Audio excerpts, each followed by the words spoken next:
Good evening, Who Dat Nation, and happy Wednesday on a Friday to our Bayou Blitz family. Yes, that's right. Your co-hosts, Bob Rose, myself, Brendan Boylan over there.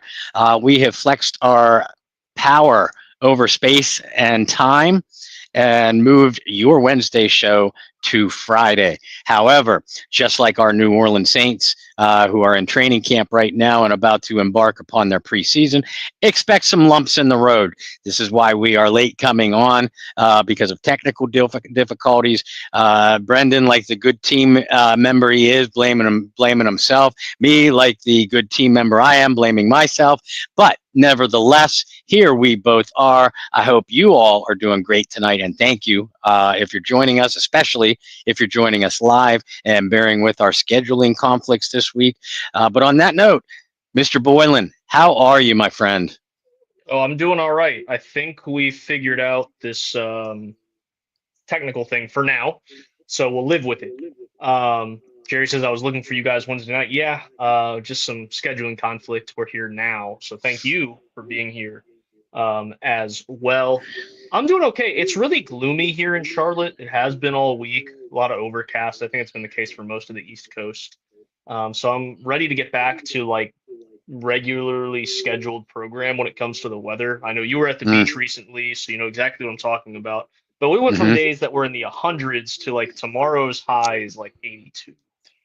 So it's like, all right, guys, can we get back to, I want to be able to use the pool a little bit more, enjoy it a little bit more, that whole ordeal. But other than that, I'm doing all right. Football's back for hmm the Saints on Sunday. That's exciting. Football started back here in the Carolinas tonight with Shador Sanders being in town. So I know a lot of buzz and a lot of excitement here uh, in yeah. the Carolinas. So it's a good time. Bob, you're back on the mainland, hmm and no more sea legs for you. How are you doing, being back in the world of the living, my friend? Well, it's depressing, and for those of you that follow me, know it was my birthday earlier this week, and I'm going through some old man pains. Sitting on my couch right now with my injured Achilles, not torn, just strained, but injured Achilles from a volleyball match on Sunday. So I have that elevated. Had some blood work done earlier this week. Big old doctor's appointment. A couple minor surgical procedures coming up. So yeah, I mean, the fact that my sea legs are gone, it is a little bit depressing. But I'll tell you, and this is a great segue. I'll tell you whose sea legs are never gone are our friends at Get Checked or Check Out, which your Bayou Blitz continues to be proud of promoting and helping get the word out. Um, Get Checked or Check Out, of course, sponsors the original Go Black and Gold Celebrity Charity Fan Cruise. Hence the sea leg term, because my family and I went on their annual cruise. We went for the first time last year, ending up in Cozumel, Mexico. Absolute blast, folks. And this year's cruise is going someplace new. This year's original Go Black and Gold Celebrity Charity Fan Cruise is going to the Bahamas, specifically Celebration Key and Nassau. Now, they're not leaving from New Orleans like in years past. They will be leaving from Jacksonville, Florida. I will be going. My cabin is already booked. But if you're coming from the New Orleans area, obviously you could either fly or drive into Jacksonville yourself, or there are still spots for a group from New Orleans that's going to be leaving together and going out to Jacksonville for the cruise. This year's cruise dates are Thursday, March 26th through Monday, March 30th. And again, they'll be departing from Jacksonville, Florida, setting sail for the Bahamas. So many fun things to do on this cruise. The Saints greats that have already confirmed their spots for this year's cruise are Delvin Breaux, Tyrone Hughes, Michael Lewis, and Pierre Thomas. There will for sure be more to come. All those guys plus Courtney Roby was on last year's cruise, and we had a blast. Q&A sessions. You're hanging with these guys for the duration of the cruise. It's not just a couple hour time slots here or there, for Q&A or autograph. You are there. You're intermixed with them and their lovely families, and a very highly competitive putt-putt tournament will be taking place, as well as some other new activities. So stay tuned to that. Again, the 2026 cruise is from March 26th through Monday, March 30th. Book your cabin now because they are going to go fast. You can book now through Summer Cochran at Seven Seas Travel. This is a Carnival cruise line. Summer's number is 985-643-6958. And again, that's 985-643-6958. That's her cell phone, so she doesn't mind whether you call or text, whichever is easier. When you do, make sure you mention myself, Brendan, and or the Bayou Blitz podcast when you're booking with Summer. You can also contact Shireen DeWalt, the co-founder of Get Checked or Check Out, or either go through the Get Checked or Check Out Facebook page or Instagram page. Again, there are group packages that are available that leaves directly from New Orleans to Jacksonville for the shipboarding, or you could just be like myself and my family. We're going to fly into Jacksonville. In addition to Get Checked or Check Out doing this wonderful cruise, they are promoting different monthly health awareness issues that we at the Bayou Blitz are helping them out with. And since we are early into August, August is Neurosurgery Awareness Month. Now, neurosurgery is a specialized branch of medicine focusing on the surgical treatments of disorders that affect the brain, the spine, and peripheral nerves.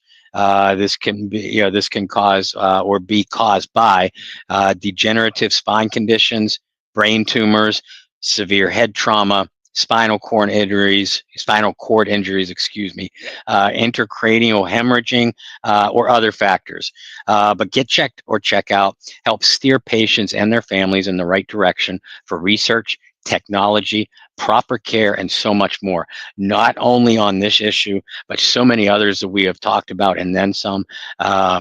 Basically, they are there for us, but they need our help.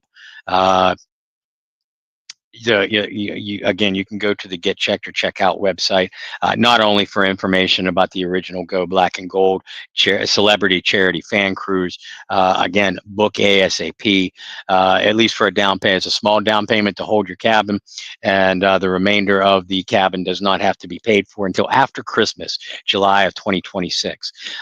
But Get Checked or Check Out also needs our help, in funding for these research projects and to steer families or patients in the direction that they need to go when you have that diagnosis that just sends terror through your heart, through your mind, and just leaves you lost. That's what they're there for. But please, much of the proceeds for this cruise and other events that they'll be doing. Stay tuned to the Bayou Blitz, for those announcements. Also, upcoming events for the football season. But yeah, even if you just have some extra cash laying around, it's such a good cause to fund. And like I said, they are there for us, but they need our help to do it. Well said. Every week, Bob. All right, let's go ahead and talk about some football. I'm only going to bring this up once because I just told you I did not want to talk about quarterbacks at all. So I'm going to say it one time because it was announced. Spencer Rattler will start on Sunday. Does that mean Spencer Rattler will be the starting quarterback for the regular season? No. And we will talk more about that. Not necessarily. Right, not necessarily. We will talk more about that as we continue through the preseason. I have terrible echo. I gotta fix this. So, Bob, I'm gonna defer to you. And I see you, Tori, who says, new favorite podcast is on. Woohoo. Thank you for hanging out with us. Thank you, Tori. Bob, we're talking about the biggest disappointments in Saints history. I'm talking signings. I'm talking draft picks. People you had high hopes for, and they just let you down. That's what we're going to be talking about today. Yeah, no, that sounds good, and I know we teased that a little bit last week, and of course we're going to end our show with talking about the not quarterbacks that we're going to keep an eye on, or need to have big performances against the LA Chargers when the two teams line up on Sunday. But I do think that this is a great segue.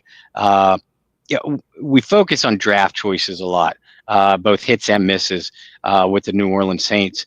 Yeah, and Lord knows, we'll try to keep from talking about the so many disappointments that happened through the 1970s, with the draft of this team, because we know the large portion of our fan base is not as old as myself. Not as experienced as myself. So we'll leave the Russell Erksklebens and the other draft busts, from the 70s out, and we'll focus on the 90s, the 2000s, the 2010s, and obviously the 2020s. But I know, Brendan, you were excited for this topic because I have a feeling that we're going to focus more on free agent signings or trades, that we thought either yourself, myself, or the bulk of the fan base thought would really put this team over the edge at some point in time, and absolutely did not. And I know we'll sprinkle in some some high draft choices in here too. But the Saints player that I hate the most, personal hatred of all time, safety Jarvis Byrd. To me, he was the worst free agent acquisition or trade acquisition this team has ever experienced. Now, I know we'll talk about some others too, and I have a personal top 5 hate list. But Jarvis Byrd was signed in 2014, the offseason. That was right after Malcolm Jenkins left, signed a free agent contract with the Philadelphia Eagles. So, the Saints, Mickey Loomis, Sean Payton, they wanted to move quickly and decisively to try to replace Malcolm Jenkins in that defense. And, in doing so, they signed Jarvis Byrd, who was a ball hawk to start his career with the Buffalo Bills as a number 1 draft choice. Jarvis barely saw the field in 2014, was away, gone from the Saints by 2017, and really, as I termed it in my number 31 series history that came out yesterday, I do believe. Check out my personal Twitter or Facebook pages, or also the Saints Wire, whom I of course work directly for. Check out those sites for that article specifically. But I called Jarvis Byrd an overpriced liability even when he was on the field. And there were a lot of free agent or trade misses by this team over even the past couple decades. But to me, Jarvis Byrd tops my list of most hated Saints free agent acquisitions. Yeah, the funny part about that one is how excited I was when that news broke. I think a lot of people will say that too, right? Because the Saints really weren't in play for a big name free agent that year. And going into the offseason, they were definitely not among the teams that were being talked about as potential fits for Jarvis Byrd. And then very much out of nowhere, and I wouldn't say this was early Twitter because Twitter was around for a couple years at that point, but it was early in news reporting on Twitter still. So when that news broke, it's not like you had the days like you do now where you have Adam Scheffner or Ian Rappaport tweeting like days in advance, like these are the 3 teams that are in play and this and that. It was one of the very few chances where we've seen something come really out of left field, which was exciting. So that's an interesting one. Bob uses the word hate. I don't know if I'll use the word hate. Loathe. Loathe. Okay. That's a good one. But I got to think if there's somebody here for me. I don't think anything's going to top what Bob feels for Jarvis Byrd and Traquan Smith. Sorry to ruin that one on the list for people. But biggest disappointment for me was Brandon Browner. And not because I felt like that was going to transform the defense not because I felt like, ooh, that was the final piece the Saints needed, but it seemed like the prototype for what they were looking for from a leadership standpoint, from a physical standpoint, right? That was a type of era for the Saints where you started seeing a lot of players kind of profiled what we talked about through the draftathon, right? Like these physical, bigger guys that were going to make a difference on the defensive side of the ball. So that was exciting. And he sucked. He could not cover anybody. He led the league. Like, not just the league that year, but new NFL record for personal foul penalties. Do you know how hard that is to do? Like, that, to me, will always be that fun trivia question at a bar really late. Is like, who knows which player in what year set the record for personal foul penalties? Now, not all of those were accepted, right? And that's one thing we have to remember. But man, he was bad. And then specifically, and Bob, your memory, even though you are much older than me, happy birthday, buddy. Thanks. You're welcome. There was one play, I want to say it was against Washington. Maybe it wasn't Washington, where opposed to making a tackle in the open field, Brandon Browner stopped and went back and got a free shot on somebody on the opposing team. I think it was Washington. If it wasn't Washington, it was Philadelphia. It was one of those two games. The NFC East teams, right? Yeah. So I remember watching that in real time, and the commentators weren't talking about it in real time. It really became a discussion point post-game and ESPN and all that stuff, right? I remember watching it during the game and just going, what the, like, just out loud, what are you doing? Like, this is not your time to get a cheap shot. Make the damn tackle. And folks, that's Brendan Boylan almost dropping the Bob Rose trademark F-bomb. I know. That close. Yeah. That close. That's hatred for Brandon Browner to cause you to spiral. It's just one. I remember that so vividly, and that was one for me that will always stick out in a you gave up on your team, right? You sacrificed the good of the team to get a personal cheap shot in. Yeah. And you being a Hall of Fame coach like you are, know that things like that, those things derail a team. Yes. Those things cause cancers in the locker room. And that's when I was like, I'm done. And so for me, again, this is recency bias because it's been about 10 years. But Brandon Browner is definitely in my top 3 of most disappointing signings or most disappointing acquisitions in Saints history. See, this is silly season. This is fun. So, Bob, for you, what I want to do is I want to have this open-ended conversation, be able to bounce things off of each other, but I don't want us to duplicate things. Like, we could round out a top 5, but I don't want you to sit here and be like, oh, well, Brandon Brown's going to be 2 on my list. So we've already knocked out Charis Bird. We've talked Brandon Browner. If we can get somewhere between 8 to 10 different players, I think this is going to be a really fun conversation for the next half hour or so. Man, I don't think that's going to be a problem. No problem at all. Bob's like, I got this. I do.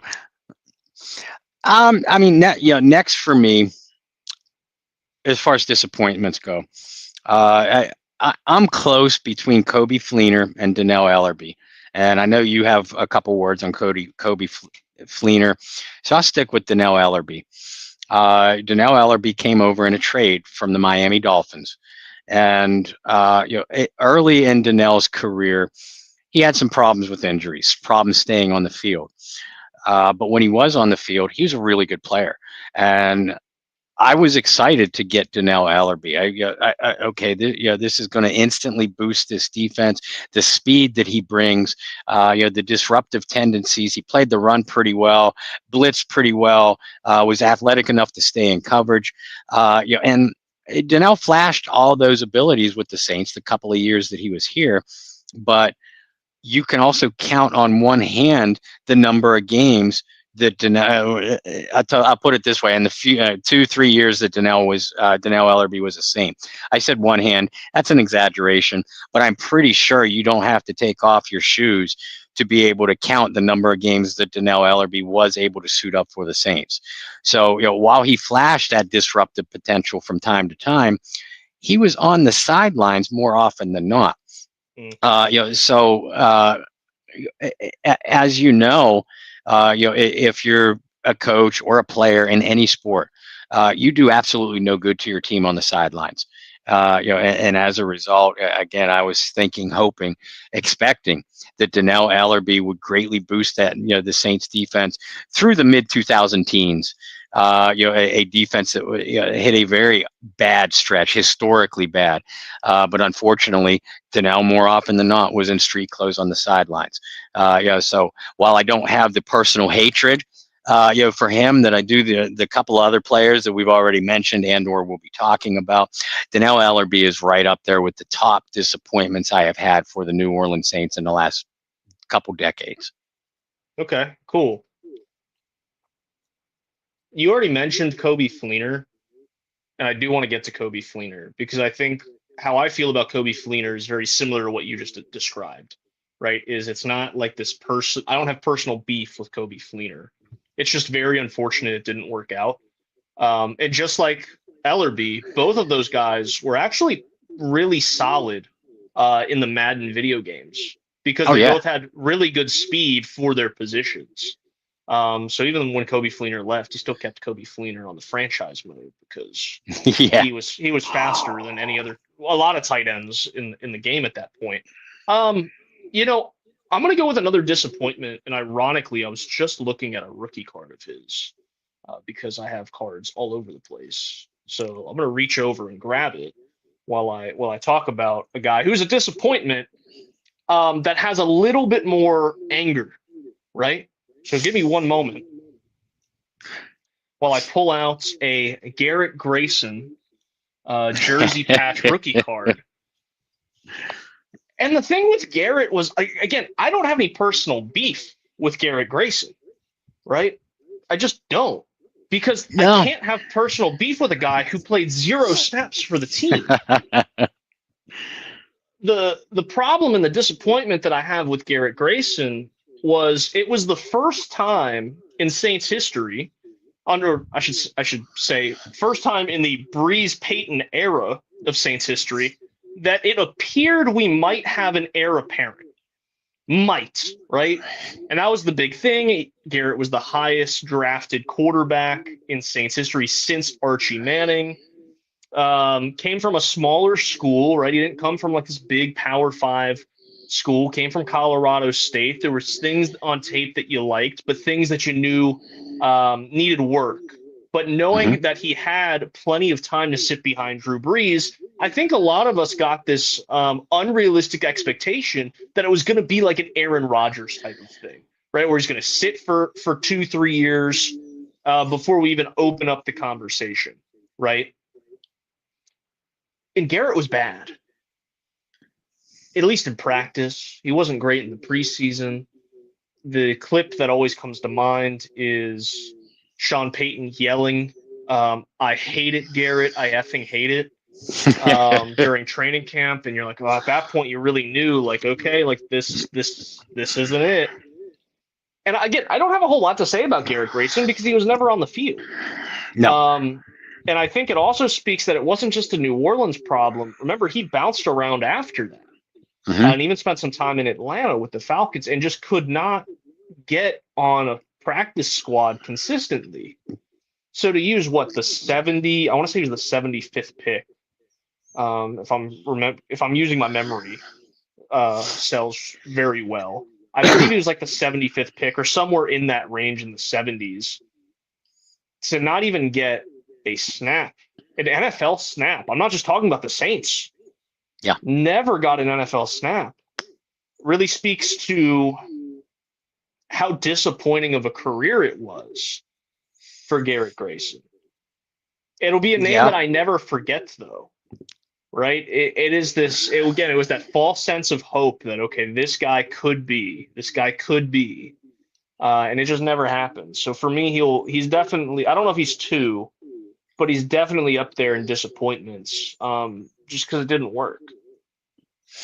I'll tell you, I love the fact that you bring up Garrett Grayson very often on these shows, because it keeps him Googleable. Is that a word, or do we just invent No, another no, word? no, invented a word. Write that Okay, down. Write that down. Put awesome, that towards the score. Yeah. awesome, and Googleable. Googleable. Um, and we talk about this every single year in our draft marathon, our draftathon. And that's why he Uh, comes up every year because so many years has right. been like quarterback. It's like, well, we don't need another Garrett Grayson. Yeah. But I mean, you have Garrett Grayson, a third round pick. As you often point out, before Tyler Shuck was drafted in the second round this year, Grayson was the highest drafted quarterback ever by the New Orleans Saints, not named Archie Manning, Yep. who was clear back in 1971. So Garrett Grayson will always be a historical footnote that dropped down a peg because of the selection of Tyler Shuck. But we often use Garrett Grayson and Ian Book, fourth round choice. Now potentially Spencer Rattler, a fifth round pick if he doesn't work out. As those guys, I mean, everybody wants to talk about the Tom Brady's sixth round pick, Brock Purdy seventh round pick, Kirk Cousins. I think Kirk was a seventh round pick. Dak Prescott, third or fourth round pick. You could still find quarterback value. And, yeah, all those cases are true. But think about how many years the modern NFL draft has been going on. In the New Orleans Saints case, it's been since 1967. And I obviously don't have the list, but it's got to be probably a couple hundred players. Is at the minimum dozens and dozens of players, quarterbacks that were drafted in the third, fourth, fifth rounds. Like a Garrett Grayson, like a Ian Book. But jury's still out on Spencer Rattler, so I'll just stay with Book and Grayson. As guys who you think, oh, they have value in what is now day two or early day three of the NFL draft, but basically the mid rounds. That, like you said in Grayson's case, never saw the field. Never even came close to seeing the field. And only bounced around the league because he was drafted as a quarterback. If he wasn't drafted, he'd have probably been out of the league after 2 years of bouncing around on teams' practice squads, a la a JT Barrett from a few years back. So yeah, I do love the fact that you bring up Garrett Grayson. I'd say the over/under on our per year of you and I working together has been at least 4 to 5 times. Has to be. And will be until they figure it out in the draft. And if it's Tyler Shuck, great. Then Garrett Grayson references get cut back a lot. And if Shuck is not successful, Garrett Grayson also moves back a lot. So a lot's riding on Tyler Shuck for how many Garrett Grayson references. I think if Shuck does not succeed, we'll stay pretty tight with the Garrett Grayson references because they'll kind of be on a level playing field. Yeah. And to your point, Ian Book only got playing time because of a weird COVID year. So there's all that included. I think weird footnotes, kind of like what you said. He's just like this odd footnote in Saints history. I love those players. I love the forgotten guys. Andy Tanner is one of my favorite players ever for the amount of years that he was like the training camp stud, things like that are always fun for me. But again, not that I have any personal beef or strong hatred towards Garrett Grayson. It's just, it was a disappointment because it didn't work. And we were trying to convince ourselves at the time that it was going to work. So back to you, Bob. Yeah, for sure. And speaking of going to work, let's jump over to the draft. The number one draft choice by the New Orleans Saints in 2015. The second was Stephon Anthony. So you're just going right from the third round pick of the 15 draft going, let's talk about the first round pick in the 15 draft. Yeah, I mean, because those 70 drafts aside, Stephon Anthony has to be considered one of the biggest draft busts of all time, for the Saints, certainly in the last 20 or 25 years. And it disappoints me. It doesn't, well, it angers me because it didn't work out. And it set the defense back at a defense we've already talked about. Jarris, bringing in Jarris Burr, bringing in Brandon Brown, or bringing in Donnell Ellerbe. All those things happened around the same time when they drafted Stephon Anthony. And, they needed athleticism and physicality at the linebacking core.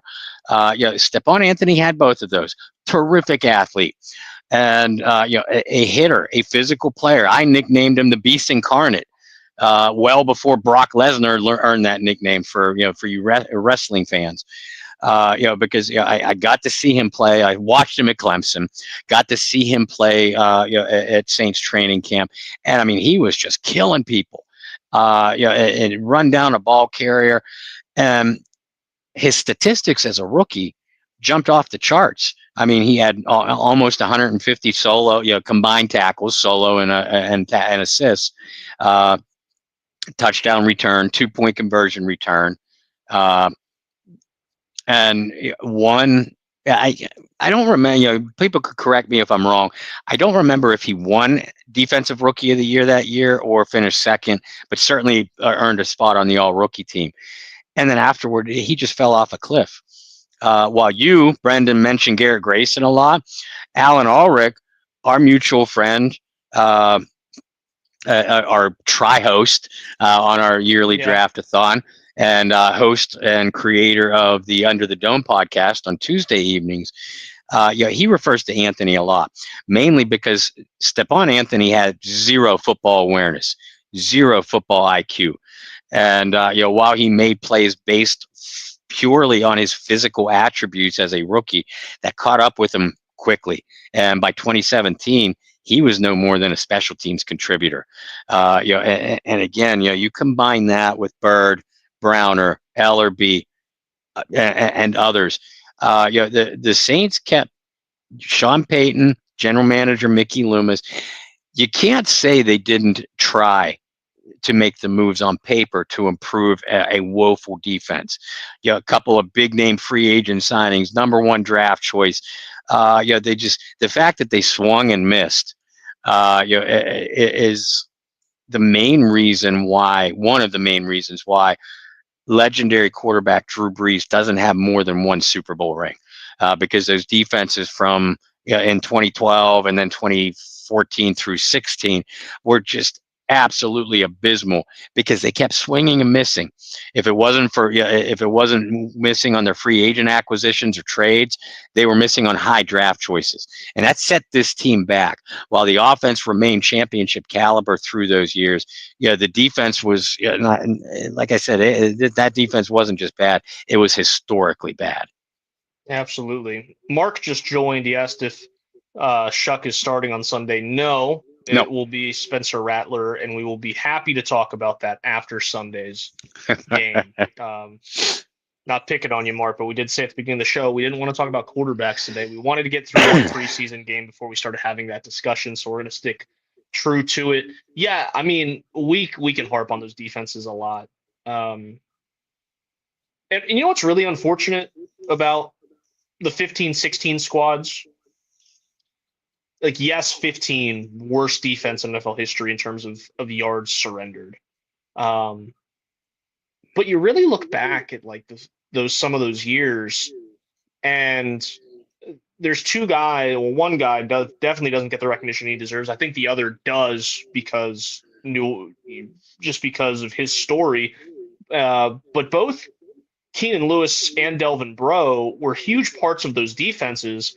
And if they had any bit of a roster around them, they could have both been in Pro Bowl discussions year in and year out. And obviously, if some injuries didn't catch up with the both of them. But those were two bright spots during some of those really bad years defensively. Mm-hmm. And it's like, dang, if they could have got 1 year, if they could have got 1 year, or you guys, if those guys could have lasted and been on those like 17 team and been there with Marshawn Lattimore his rookie year, the 1 year of Ken Crawley that we had, or maybe like 8 games of Ken Crawley that we had. Like, God, could you imagine having like Delvin Breaux and Keenan Lewis on those teams? It would have been spectacular. And I mean, that Yeah. defense was spectacular. So I mean, I remember players like that too, where it's like, dang, if they just had a team, right? And I know a lot of you guys from the 70s and 80s are like rolling your eyes at me because it's, oh, if Archie had a team, or if the Dome Patrol had an offense, like, yeah, you're absolutely right. But I do think for some of those guys that were really like physical um, playmakers on the defensive side, some of those years were on some other Saints teams, it would have made a huge difference. Hmm. I like bringing up Nick Fairley a lot too, because that was a very fun 1 year. Yeah. But if he was on a different team, right, or if he stuck around longer, things like that.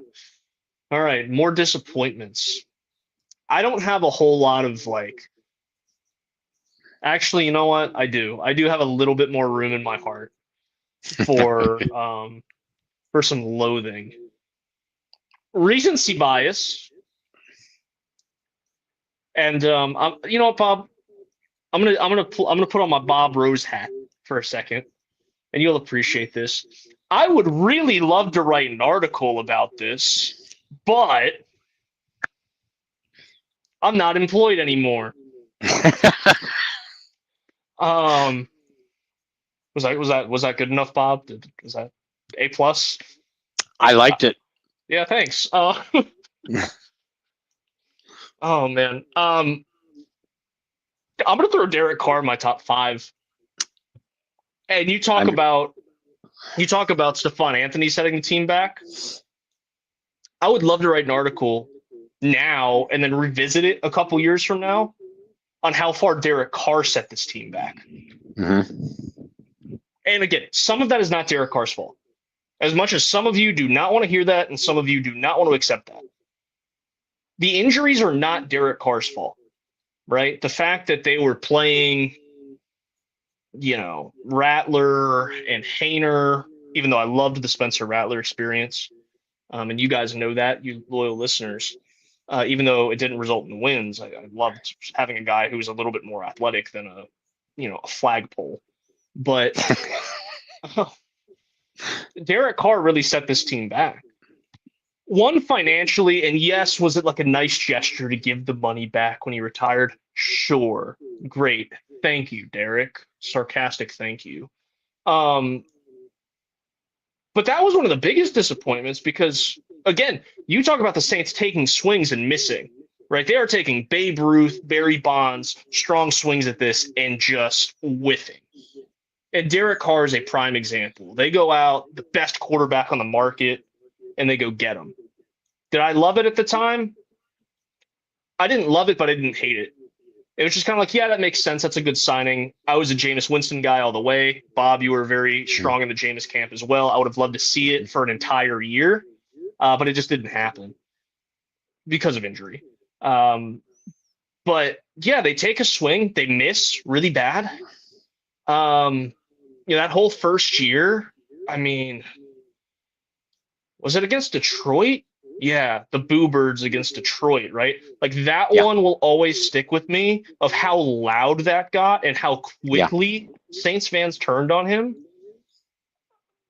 Then you get like the 2 games, like those magical 2 games where it's like, oh my God, the Saints are title contenders. We're going to the Super Bowl. And then week 3 hits and you go, oh, okay. Okay, we probably should have won that game against Philly, but that's okay. It's okay. We'll bounce back, right? And then you get the Chiefs game. Oh God, what was that interception? Like that first one. It's like, what are you doing? And then it just went downhill. I think the thing for me with Derek wasn't even the play. Like if you really go back and you look statistically, and we'll reference this many times from now through forever, is this wonderful conversation I had sitting on that couch that you're sitting on with you when you were creating a list of like the top 32 quarterbacks in football, and you kind of got stuck at a point and you said, like, I have my list here and I have like name and a hat guys. I was like, what? And he goes, can you name quarterbacks? Can you name 10 quarterbacks better than Derek Carr? And we kind of got there. And I was like, okay, like 11, 12, 13, 14, 15. I'm gonna just throw names at you. And he started saying like Tua, and I was like, yeah, I'd probably take Tua over. And then you kept playing that game, and it was like, okay, well, he kind of is in that portion, right? But he went from being a name in the hat guy and a guy that was supposed to take the Saints back to the playoffs to a guy that flunked out of Brendan Boylan PR school for the Lunatics, couldn't shut his mouth, never connected with the community, never connected with the fan base, and at times felt like he was flicking off the fan base, quite literally, through what his actions and through his words.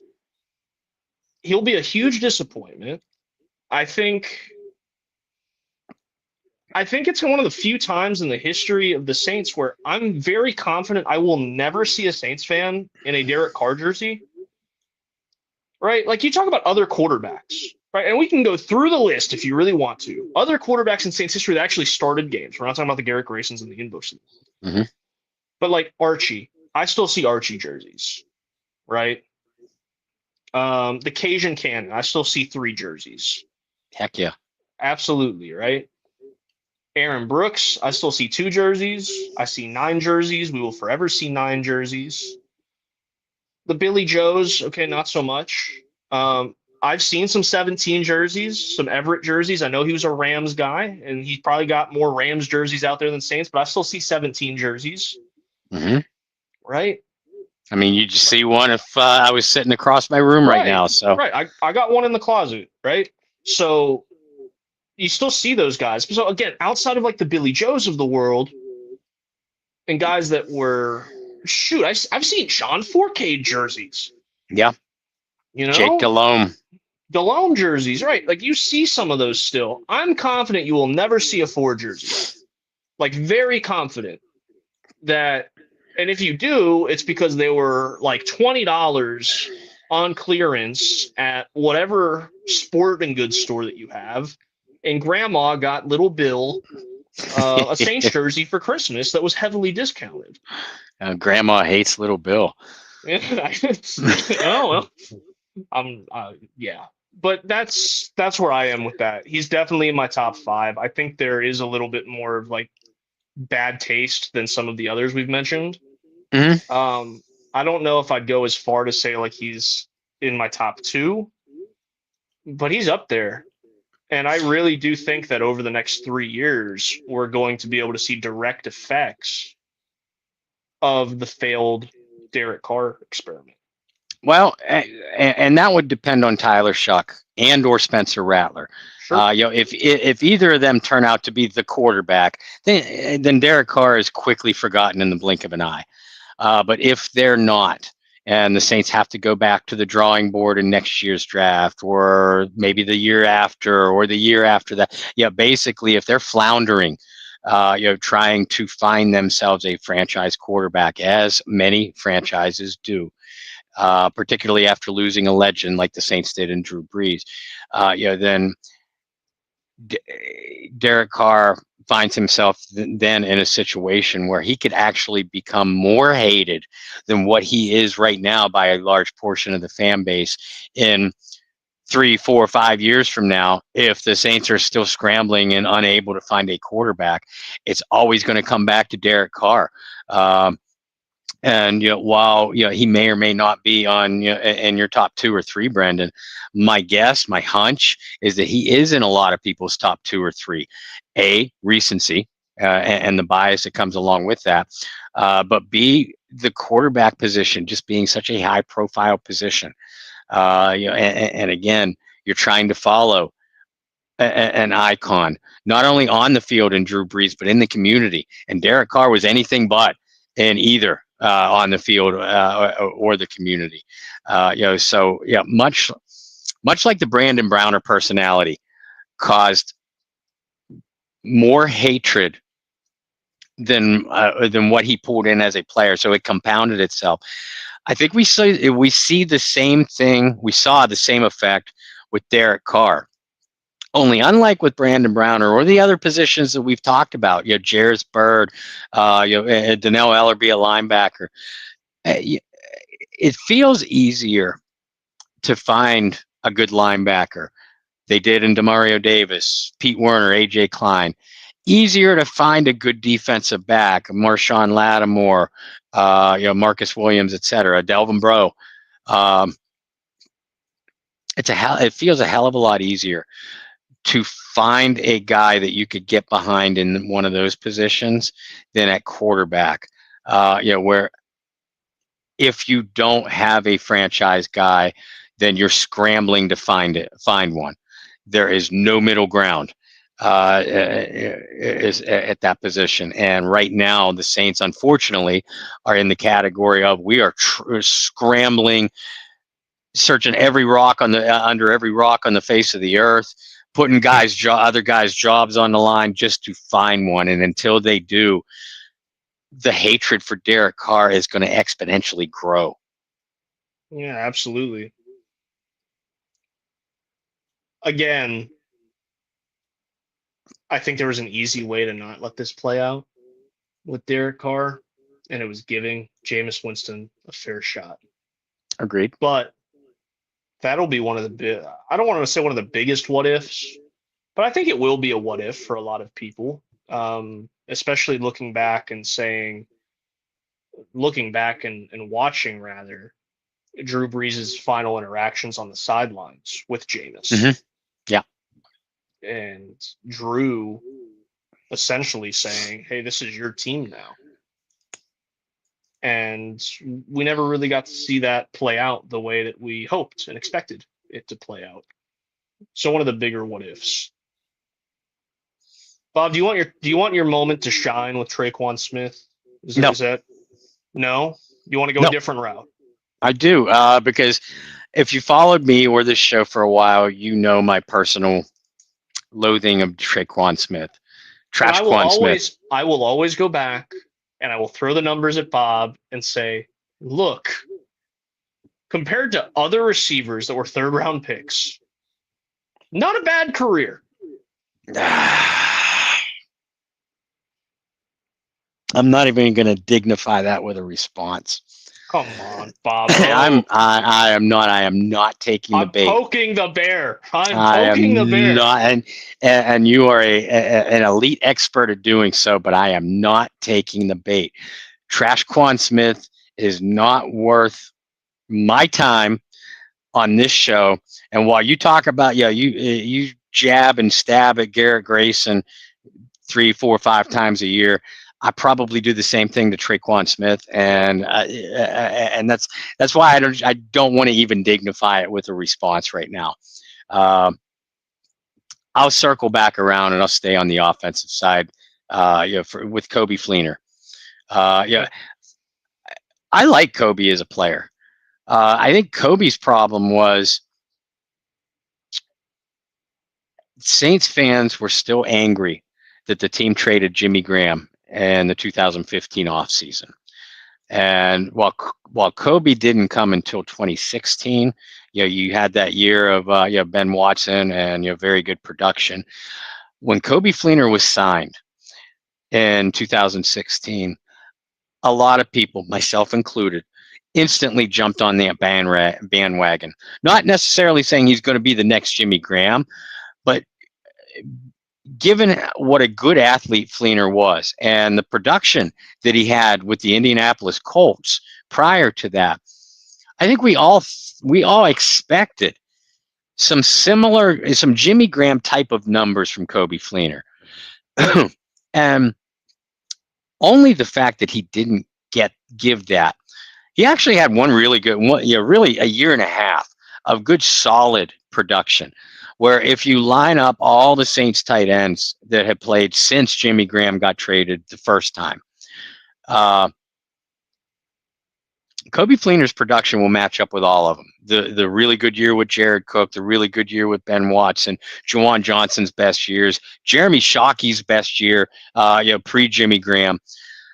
Coby Fleener's numbers match up favorably with all of those. But his problem was he wasn't Jimmy Graham. And then the injuries started to catch up with him, and that compounded fans. I'm not going to say hatred, but frustration. And while I did not dislike Kobe Fleener as a player. I was disappointed because while I did not expect him to be Jimmy Graham, I still expected better sustained production than we got from him. And if the Saints would have gotten that, then they wouldn't have had to scour the free agent market again for Jared Cook in 2019. And you want to play what if? Jared Cook had a really good year in 2019. Not so much in 2020, and then we all know what he did in that playoff game, hence the hatred for Jared Cook.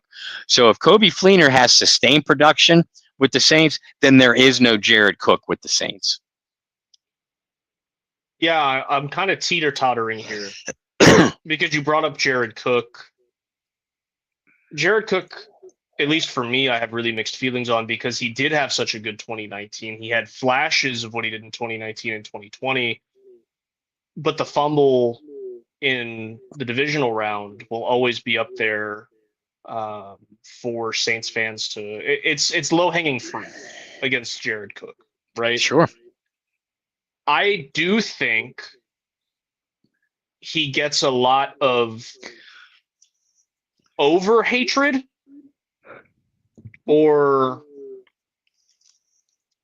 undeserved hatred because he was a productive tight end.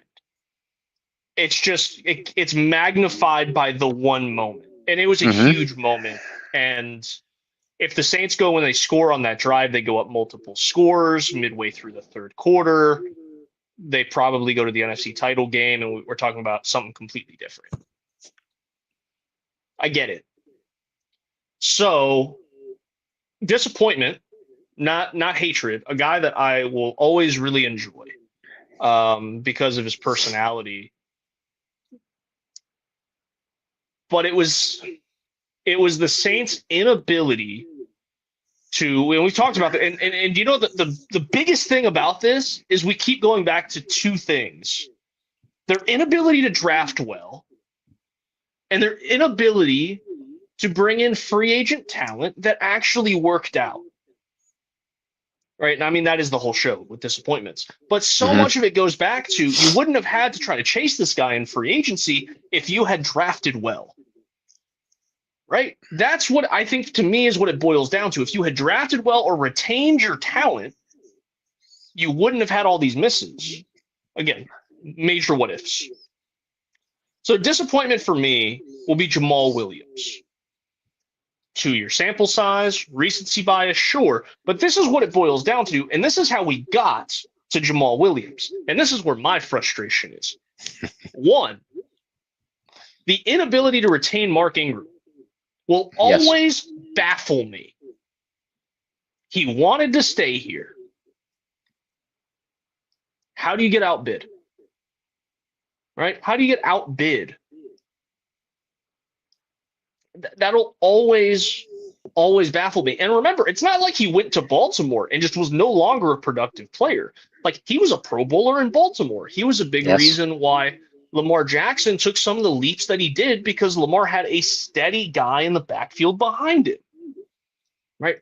I think Mark Ingram has one of the most underappreciated NFL careers because he doesn't have trophies to back it up. Right? But the numbers are there. The numbers were there. And I always go back to the amount of hatred that Mark Ingram got those first few years in New Orleans to then win the fan base over. I mean, what an awesome story when you go back and you look at all that, right? So one, your inability to retain Mark Ingram, super duper frustrating. But wow, they get Latavius Murray. And Latavius Murray ends up being pretty good for the Saints. And then what do? They're unable to retain Latavius Murray. And then they bring him back. And then they can't retain him again. Right? Super frustrating. Latavius Murray, another guy, one of the more underappreciated Saints of all time because of his production for the 2 years or 2.5 years or whatever it ended up being with New Orleans. So then you go and you take a swing and you sign Jamal Williams, who's coming off of a 1,000-yard season and 21 touchdowns in Detroit. And you go, man, we got Boom and Zoom back. And Jamal Williams scored 1 touchdown his first year in New Orleans. Famously, the fake kneel down. Shout out Jameis. forever. That is that will go down as one of my favorite Saints Falcons moments of all time. Yes. And then Jamal scores in week 1 of the blowout against the Panthers. And I think that's it. I think those were the 2 touchdowns Jamal Williams scored as a Saint. I believe you're right. I don't think he got another one. The yards per carry was terrible. Definitely sub 3.3, which I like to kind of average. If you can get 3.5 yards per carry, you should be getting a first down, right? Every 3 downs, you should be getting a first down. But it was sub that. He never looked comfortable ever. And I'm not just talking about on the field. I don't know if he ever really felt comfortable around his teammates, because he has this big, vibrant personality. Loved Pokemon, loves anime, was great with the fans. And some of those videos of training camp and getting exchanges and stuff, Pokemon cards, like super cool. I don't know if he was ever really comfortable with his teammates.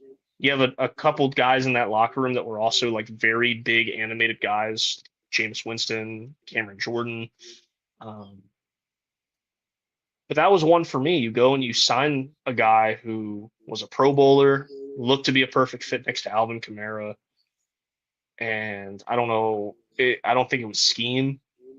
I think the scheme fit him okay, but not great. Especially the first year. The second year, the scheme didn't fit him at all. No. And that wasn't going to work. But that's one where I go, that was a disappointment, because I really thought they had a potential to find themselves being one of the top running games in the league again. And it didn't work out. And I don't think Jamal Williams signed this offseason. No, I don't believe he has. So he'll be a guy that will probably get picked up somewhere during the year when a team has running back injuries. Yeah. If he wants to play. Well, you said you wanted to get to 8. We got to 8 with alarming ease. And that's without even going really into the early 2000s or back into the late 1990s. Give me one. Give me one from that time period, and we'll call it a day. One each, maybe. It's well documented how I feel about the Billy Joe horrors, Hilbert and Tolliver. But I'm going to supersede that by saying Heath Shuler. Because the team traded to get Heath Shuler, thinking that Heath was a bust as the number 3 overall choice with the Washington Redskins, but Mike Ditka, you freaking moron, you think you can fix him by trading picks and bringing him in to your a less talented New Orleans Saints team. It made zero sense to me. And you want to talk about a quarterback or quarterback situation that set your team back potentially many years. The Heath Shuler, Danny Werfel, Billy Joe Hobert, Billy Joe Tolliver situation with the Mike Ditka era. Thank God you hit on Aaron Brooks, who played really, really well for a couple years. Otherwise, even after firing Ditka, I think the Jim Haslett era would not have been nearly as successful as it was with the one playoff appearance and mini playoff run. The Heath. I try not to think about the Mike Ditka regime that much because it was just such a laughable disaster. But that laughable disaster is highlighted by just the putrid decisions and play at the quarterback position, with Heath Shuler topping that list. Okay. Not a disappointment, but a what if, because you brought up Shuler and you brought up Aaron Brooks. What if Jeff Blake didn't get hurt? Yeah. That'll be a what if, because he wasn't playing bad ball at all. He could have very well been. We could be talking about Jeff Blake the same way we talk about Aaron Brooks. Mm-hmm. It's just Blake got hurt. Brooks made the most of his opportunity. I won't always. I understand it to an extent. I don't always understand people's hate with Aaron Brooks. I will raise my hand as a guilty party, given I was a lot younger at that time. I had a lot of frustration towards Aaron Brooks towards the end, but then getting older and then watching tape back, it wasn't Aaron Brooks's fault. No, he's pretty damn good player. Yeah, very, very good quarterback. Would take Aaron Brooks right now. If we could just reincarnate Aaron Brooks, I would love to have him on this roster. So for me, disappointments, that's an interesting one. I think naturally my mind goes and says the Ricky Williams experience was a disappointment, but it's not too bad because they had Deuce McAllister, right? If that hadn't worked out and Deuce McAllister didn't work out, completely different story. We talk about Ricky Williams in a completely different light. It's disappointing how that went because of how talented of a player Ricky Williams was for so many years, but you were able to recoup assets and give Deuce McAllister a larger role.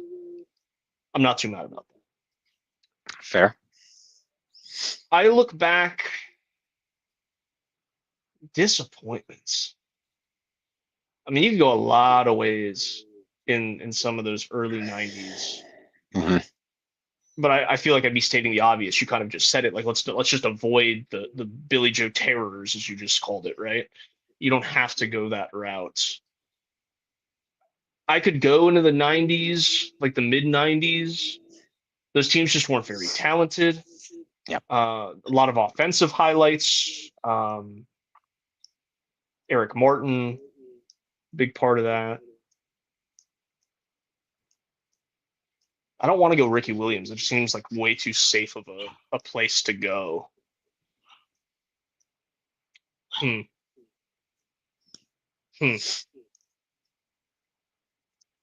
and even I'm thinking like Robert Meacham wasn't a disappointment because he was a vital role player, but to be drafted as high as he was, it's kind of like, okay. So if you take the Super Bowl ring off of Robert Meacham's hand, like we're talking about him different. Yep. There's that. I guess I'm going to go Ricky. Just because those first 2 years, I mean, you saw the talent. Obviously, shoot, Hall of Fame career. You saw the talent. And it felt as if, okay, like we're going to give up on this. Mm-hmm. This is a guy you could build a team around, that type of ordeal. But obviously, Ricky had some off the field issues. Deuce was in the wings. New regime that didn't draft Ricky. We talk about that stuff all the time, right? And they wanted to go with the guy that they drafted. Mm-hmm. So maybe not a disappointment. Untapped potential might be the better way to say that, is what could have been if Ricky stayed. So yeah, fun conversations. Obviously, recency bias is going to top a lot of this. I think a lot of it too, and we touched on it when we talked about missed drafts or drafts that set the team back. I think a lot of even this conversation with biggest disappointments, you have to put in the same boat as we did with some of those draft classes as how much did they affect Drew's ability to win another one? Yeah. And that's a big reason why. And I had this conversation with somebody yesterday, and you say, okay, and if I forgot a year, please, Bob, throw one in. But you go back to like 06, and you say, if they could have beat Chicago in Chicago, they would have played the Colts in the Super Bowl. I think they have a really good chance to win. 09 was 09. Don't have to worry about that. 11, if they're able to beat the Niners, they would then host the NFC title game in 11 against New York, if my memory serves me right. Yep, a Giants team that they trucked earlier that year. Yeah, so they would have mopped the floor in the Superdome, and they probably would have beat the Patriots in the Super Bowl. Yeah. And then you go to the Nola no call, and if that flag was thrown and they kick a field goal with time expiring to win, they would have killed that New England team because that was one of the worst Super Bowls I've ever watched. And that would have been 4. And that's before we even get to 2020, before we get to 2019. That's not including 17. You know, so that is where a lot of this conversation comes from, the frustration of they really could have had a dynasty here. Mhm. But because they failed to draft well, which forced them to maybe overreach in free agency and put unrealistic expectations on some free agents as well, it's why you're here. We could have silly season like this year round and talk about things, and it'd be so much fun. We do need to dedicate a show. Obviously, next week we'll be talking about preseason. Yes. So I want to dedicate most of that show. Let's say we dedicate 45 minutes of that show to just talking about the preseason because people are going to want to hear about it, right? I would think. You would think. I would like to take 15 minutes of our show next week because you brought it up with Fleener and you brought it up with Jared Cook. And you and I have never had this conversation on air. I don't even know if we've had this conversation privately over the years. I want to revisit the Jimmy Graham trade with you I'd love to. and talk about at the time the frustration, the confusion, all sorts of things. I remember exactly where I was. That's one of those trades where you remember exactly where you were and what you were doing when that trade happened. Yeah. But I'd like to revisit it all these years later and go, well, did it make sense? Or is it still as stupid as we thought it was the moment we read it? Because Max Unger ended up having a good career in New Orleans. It was short, but very good. And then what those picks became, and we could play that whole game. But I would love to revisit that. I think that'd be a lot of fun. So that is your preview for next week. We're going to talk preseason football. We will finally talk about those quarterbacks you guys want us to talk about, and we will revisit the Jimmy Graham trade. Well, listen, before we sign off, there is a preseason game this weekend, Sunday afternoon, Saints at Chargers. Give me one either play. Yeah, you could do player or position group that you're going to be watching close. I mean, there are several. Obviously, the rookies. The defense. The running game. etc. Give me one player or position group in particular that you want the fans, that you yourself and but also want the fans to pay close attention to. Okay, I'm going to cheat because I'm not going to just say this week. I'm going to say the entire preseason.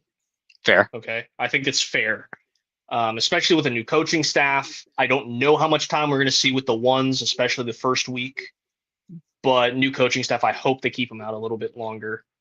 The secondary as a whole, I think, is the biggest one that I'm watching. And here's why. Think about the changes, right?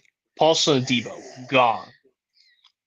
Alontae Taylor should be returning back to that kind of inside corner role opposed to playing on the outsides, which allows him to do a lot more things because Alontae Taylor is versatile. That was the biggest thing in our draft coverage and our draft profile on him was the versatility that he brought. It allows him to go back to a position. And when you talk about this a lot, and I've talked about this a lot, as a coach, the biggest thing with coaching is putting players in the best position possible for them to be as successful as possible.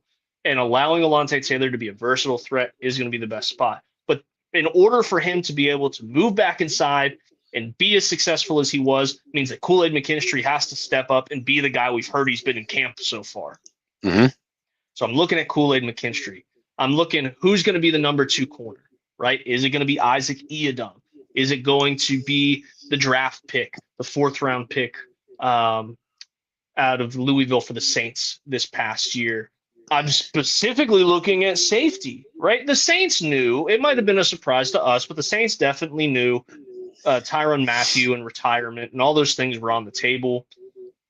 But now you're talking about 2 new safeties back there, right? Reed and whoever's going to fill that spot, whether it be Sanker, whether it be whoever it be, right? And communication. All those things are going to be so key. Yep. I remember talking about, you want to talk about communication, I remember talking about communication at 15 with all those new defensive backs that they brought in, 14 and 15, and how that didn't work. So let's not have a repeat of that. But that's the position group that I'm looking at specifically on offensively. I don't want to be that guy, so I'm not going to be, because everybody's going to go, oh, quarterback. Yes, quarterback. You know what I'm watching a little bit more closely? It's not the number 1 receivers. It's the number 2 and 3 receivers. Hmm. right? When I say, I should rephrase that. I'm not talking about Shaheed and Olave. I would love to see improvements from Rashid Shaheed in route running and things, but that's not like the thing that I'm focused on. I'm focused on those guys that are going to be receivers 3, 4, 5, right? Yep. Brandon Cook should be the 3, but I'm focused on who's going to step up and be the other receivers on the roster because depth is so important in the modern NFL. And the more guys that you can have on the roster that can do different things, the better, especially at the receiver position. If you want prime Hmm. examples, look at some of the Sean Payton years where they had guys like Brandon Coleman on the roster, specifically because he was a big body guy. He could block very well. Like things like that are important. You look at one of my favorite players in Saints history, in Keith Kirkwood. Why was he on the roster and why did he continue to make an impact? Because so they could trust him. Austin Carr was on the roster for a long time, not because he was this guy that was going to go and catch for 400 yards a year, but because you could count on him to do the things that he was good at. So we just Hmm. talked about putting guys in position to be as successful as possible. I use Alontae Taylor as an example. I'm looking for those receivers as well. Make the most of your opportunity. Show this coaching staff why you should be on the team and how they could utilize you in different packages moving forward. And with a quarterback and an offensive mind like Kellen Moore, I know he's looking for those things too. Yeah, for sure he is. And with that same mindset, I'm going to be, first of all, we should all be watching the backup offensive line. We think the starting five is Yeah, going to be pretty damn good. But what kind of depth are on they going to paper. have? That's what sunk this team last year. But for the same reasons that you're going to be watching the wide receivers, man, so am I. I'm going to be watching the running backs. Who's going to step up as that number 2 running back? Mm-hmm. And whoever does it, is it going to be a legitimate backfield threat? Is it going to be Cam Akers? Is Kendry Miller going to stay healthy? Unfortunately, Devin Neal is going to miss this game and possibly most of the preseason with a hamstring injury.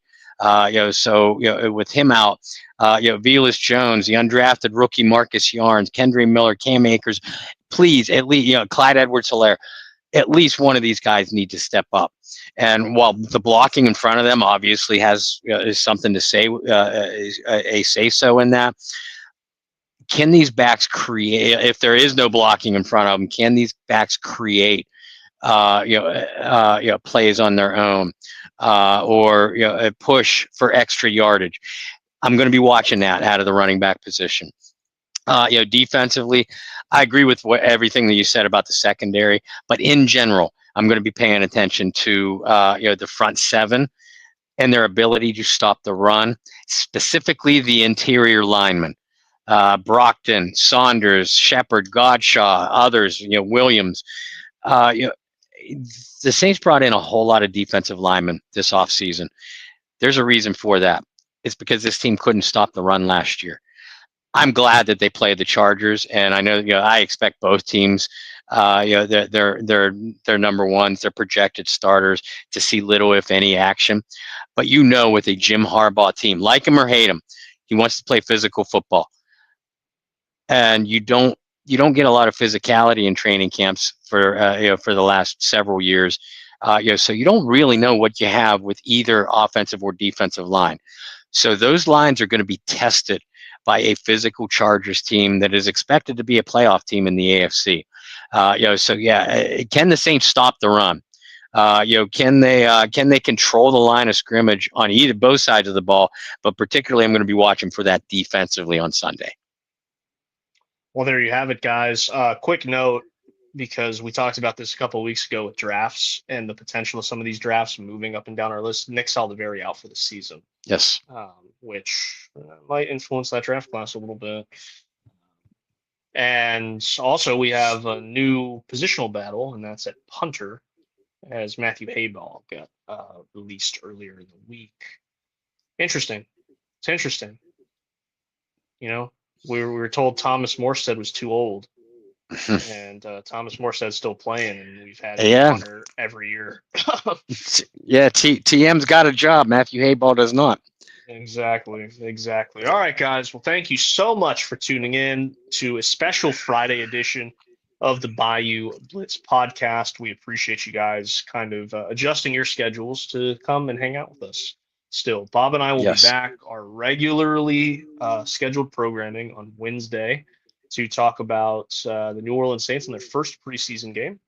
And also, as I teased before, we're going to talk a little bit about the Jimmy Graham trade and revisit it all these years later. I think that'll be a fun conversation. It's also going to be great to talk about football for the Yeah. first time, live football for the first time in a handful of months. So I got to get the pointing right. Bob Rose, did I get that right? I don't know. Whichever direction. For Bob, I'm Brendan. Thanks so much for tuning in. And we'll see you next week for another edition of the Bayou Blitz podcast. Until then, find peace, spread love, practice positivity. See you then. Right on.